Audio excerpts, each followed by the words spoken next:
Good morning.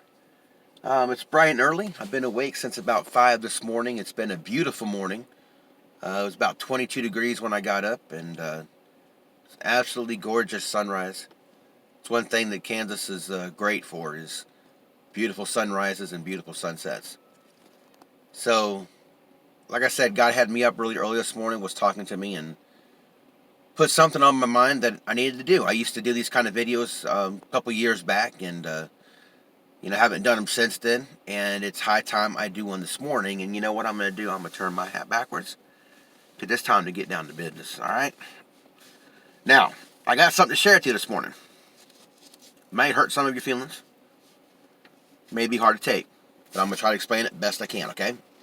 So, I met a lot of people along the way and done a lot of things, and one of the things, I've been through a lot of things too, of course. One of the things that I've tried to study is how much pain we go through. And I found that a lot of the pain we go through is really self-inflicted. It amazes me how much pain we inflict on ourselves, especially when it comes to relationships. And there's one thing I want to tell you. I've heard it said to people, I've known people, including myself, that have been through bad relationships and bad and tough marriages.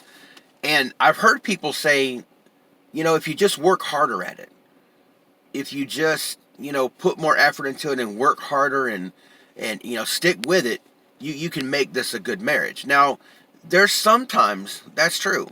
Marriage is something you definitely have to work on. It's a work in progress. It takes a lot of work to get into one and to maintain one, really. So there are times when you need to stick with it and, work it out, fight for it. But there are times when fighting for a relationship brings more hurt and pain into the situation for you, the other person, and those around you. See, there are some relationships that never should have been to begin with. And the more we fight to try to save something that's not only unsavable, but never should have been to begin with, the worse we make it on ourselves. For example, in my marriage with my ex-wife, if someone had told me, and somebody may have told me this, but if they had told me, you need to work harder on your marriage, you need to, just put more effort into it and work harder and, bear down with your effort and make it work. If somebody had told me that, that would have been a total waste of time. It would have made things worse. It would have prolonged the pain. You see, when my ex-wife and I separated, I tried really hard for 2 or 3 years. 2 or 3 years. Not only to get the relationship back, but to make it better. I tried to save a marriage. And I wasn't paying attention to the fact that she never tried to save it. That should have told me something. Thankfully, to a lot of great people around me, I realized that the marriage was never supposed to happen in the first place. It was never a godly thing. God was never involved in that. It should have never been. It was unsavable. Because it was a bad relationship to begin with. Not that I didn't care about her or have love for her. But it was based on false pretenses. You see, I'm going to make this point, I'm going to go back to this. One of the things that made our relationship hard was the fact that we went into it already putting pressure on each other. You see, I had the money, she had the place to stay. She had a way to get us a place to stay, and I was the one working, making money. So you see, it wasn't that we were in a relationship necessarily because we wanted it. It's because we needed it. We had need of each other. That puts an unwarranted and unwanted pressure on each other. That's not how a relationship's supposed to be. I know people that have gotten into marriage relationships too, that got into it out of need because one person worked and had money, or one person had the ability to get a place to stay, and the other person was the money to back it. See, this is an example of being unequally yoked. You don't go into a relationship because you need each other. It has to be a want, a desire, not just a need, or you're starting off wrong to begin with. Now, going back to my point, When I finally let go, and I realized the marriage had needed to be let go and it wasn't good, I let go of it. And man, was it a relief. Things began to get better. Me and her get along now. Me and my kids have a really good relationship now because I was able to let go of something.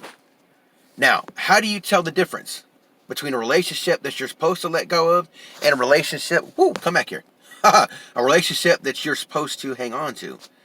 Let me illustrate something to you. One thing that you have to understand is you got to be willing to listen to people around you, even if they're wrong, even if you don't like the way they talk to you, even if you don't agree with what they say. Take it to heart and keep it in mind. Pay attention. You need to try to see things for yourself. You got to see them through the eyes of reality, not emotion, because emotions can be deceiving.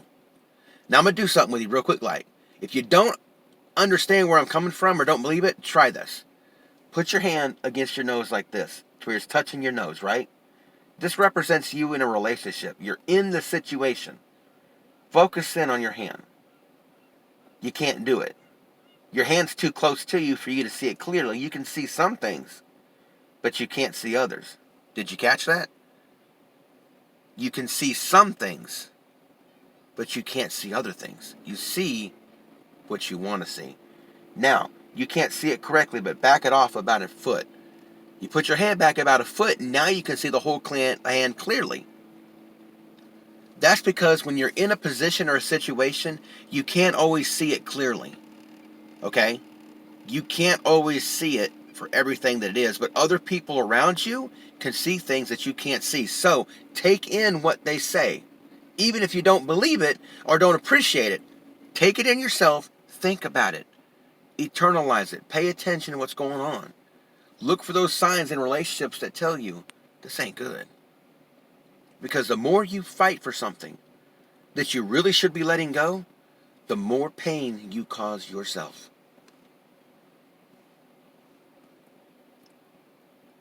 We got to quit basing relationships on emotion.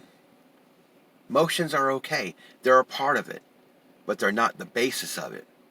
They're part of a relationship, but not the basis of it. A relationship is kind of a business deal in a way. You look at each other and say, I think you're pretty cool.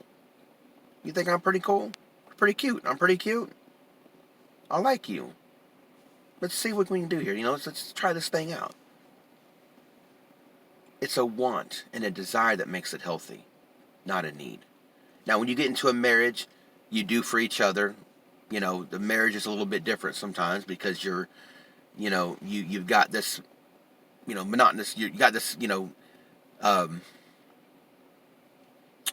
symbiotic relationship where you both are benefiting from each other. But when you come into a relationship where you both need something off of each other, that's not beneficial. That's parasitic. You're feeding off each other. And you're actually hurting each other even if you don't realize you're hurting each other. Just wanted to share that with you this morning. There'll be more videos to come, more things I'll probably need to talk about and share with you guys. But God bless you guys this morning. And just please remember to try to look at things through reality's eyes, not just emotions. Step back a little bit. If you have to step back and say, look, I need a few days, step back. It's okay. Take care of each other, okay? Love on each other. World has way too much hate in it. Way too much hate. Love on each other. Stick up for each other. Love you guys.